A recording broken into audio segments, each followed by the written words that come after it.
the age of 25, I diagnosed myself as autistic, and this is how you can too. If you don't know me from TikTok, then my name's Ellie. I post videos over there talking about autism, about my journey, how autistic traits can present, especially in girls and women, and I've reached almost 30k on there, so I thought it was about time that I came over to YouTube. And let's face it, as an autistic, the best way of info dumping is with a long form video. The craziest part about me being self-diagnosed at 25 was also the fact that I then got an official diagnosis of autism. So my self-diagnosis was in fact correct. And had I not have self-diagnosed myself with autism, then there would have been no reason for me to then seek out a formal diagnosis later. Quick disclaimer that I am not an expert in this. I'm just going off my own experience as a late diagnosed autistic. This video is just to advise others who are feeling lost and don't know where to start on their own autism journey. Self-diagnosing as autistic should not be taken lightly, and this should be your journey of trying to understand yourself more. This should be a marathon and not a sprint, because there is absolutely no rush in you finding the right answers, and you should fully take the time to research everything you can about autism.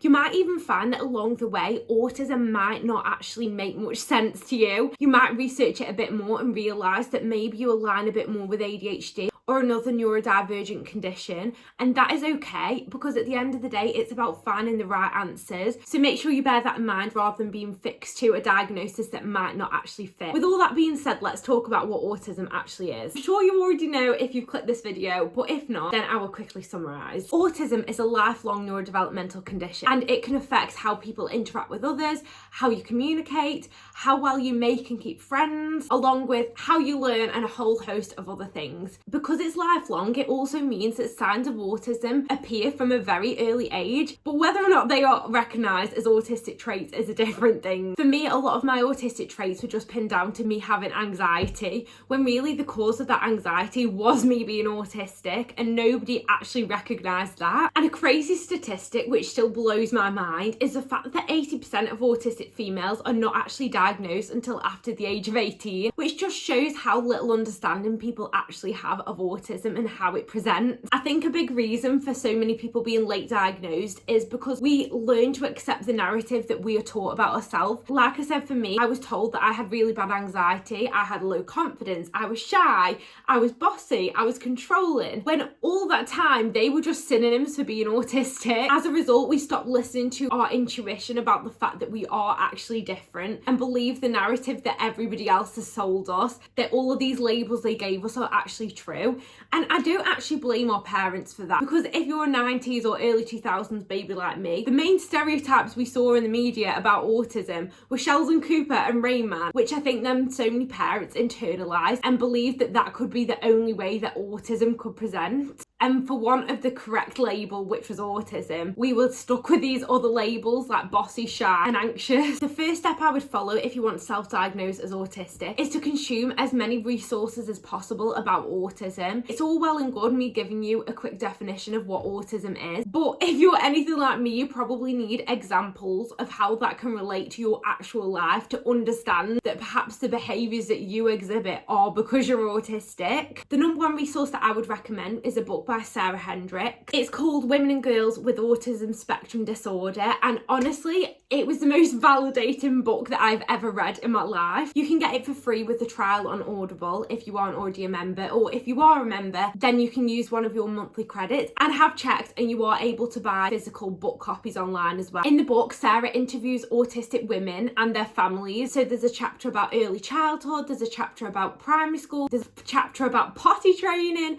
all the way up to old age. This was really eye-opening to me and made me realise how much of my experience were related to being autistic. I think in the book she interviews around 30 different women, and they explain their perspectives on being autistic and their experiences, and oh my god, I just instantly realised that that was the answer. From being really early speaking to teaching myself how to read before I was 3, which is known as hyperlexia, and most hyperlexics are autistic, to being late potty trained, to never being able to make or keep friends, The book literally explained everything. If you are in any doubt at all, then I would 100% recommend this book, because you'll see everything from an autistic perspective and probably be surprised by how much you relate to. I've got my laptop here because I've made loads of notes. But another really good resource was BBC iPlayer. There are so many documentaries on there about autism. The best one I would say are the ones by Christine McGuinness, and that was actually the first thing that ever made me understand what autism really was. If you don't know who Christine is, she is a British model and she was married to Paddy McGuinness, the TV presenter, and together they had 3 autistic children, and it was from her children getting their autism diagnosis that she saw a lot of herself in her children, which then made her realise that she was also autistic too. And her documentaries explore that. So the first one shows her actually getting her autism diagnosis, and with the assessor she talks about all the reasons that she thought she could be autistic. And when she was saying about her struggles in school, about how awkward and shy and things she always was, it made me realise if that is what autism is, then I am definitely autistic. And that was about a year ago now. So to think that a year later I'm now at a point where I have an official diagnosis is just crazy. 2023, Ellie would not have even believed it. She's since done other documentaries too, where she's talked about her journey to understanding herself after her autism diagnosis, and there are loads by other people too, but BBC was so helpful to me. And even if you're not in the UK, then you can maybe use a VPN or something to access it. And there are so many resources, but the last one that I would recommend would be TikTok.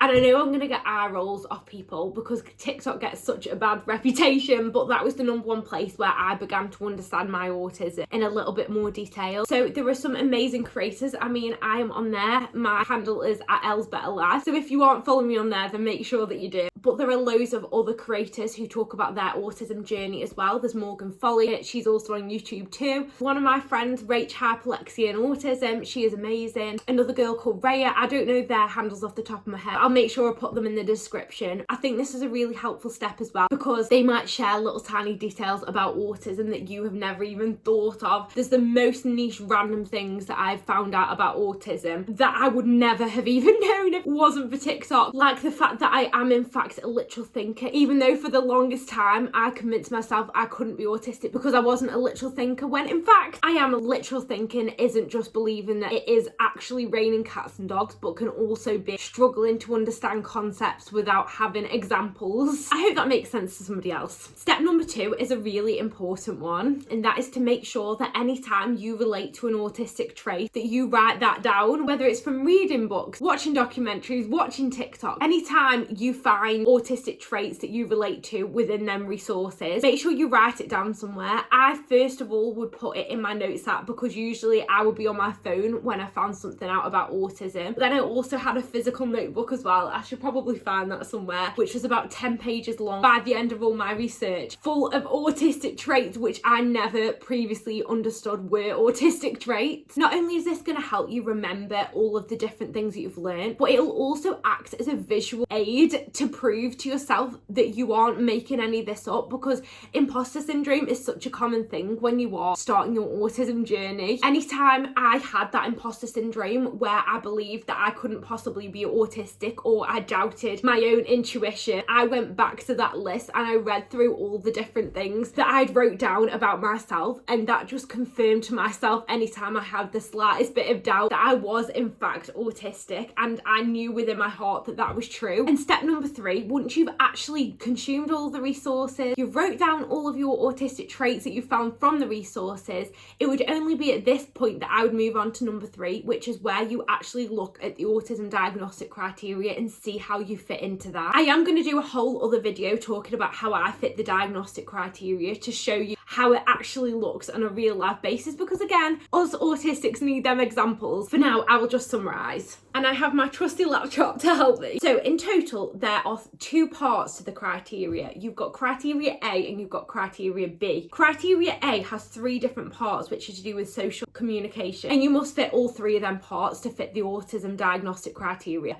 So the 3 parts are: 1, deficits in social and emotional reciprocity; 2, deficits in non-verbal communicative behaviours used for social interaction; and 3, which is developing, maintaining and understanding relationships. Please tell me it is not just me who doesn't think that as in English. You see now why it's important why you have the other list. There are a lot of examples here. In criteria 1, a failure of normal back and forth conversation; 2, Poorly integrated verbal and non-verbal communication. Criteria 3, I'll put it on the screen. Difficulties maintaining relationships in different social contexts. Difficulties with imaginative play or making friends. There are a few restricted examples, but the important thing to remember here is that these are not extensive examples, which is where, again, I'm going to talk about it a million times, but this is where the resources that you consume come into it, because you'll see how you actually fit into them criteria. Of course, make sure you subscribe if you want to watch my next video where I talk about how I fit the criteria and how you might as well. So that's criteria A. You then have criteria B, and in criteria B, you only actually need to fit 2 of 4 different categories to fit the diagnostic criteria. So in criteria B, we have stereotyped or repetitive movements, also known as STIMs. You have number 2, insistence on sameness and flexible adherence to routines or ritualized patterns. Number 3 is highly restricted fixated interests, could be known as special interests. And number 4 is hyper or hypoactivity to sensory inputs. It's a lot, I know, but I basically put this into a spreadsheet. This is just a blank one here, but with your list of autistic traits, I would put down any traits that you find that fit into each category, and you'll be surprised how much of that you probably fill in. And for me, I actually fit into all 7 of the different categories within the diagnostic criteria, and most people will who are actually autistic. It's just that some sections might be more full than others, and as long as you fit, like I said before, into category A, you only need to fit into 2 of category B anyway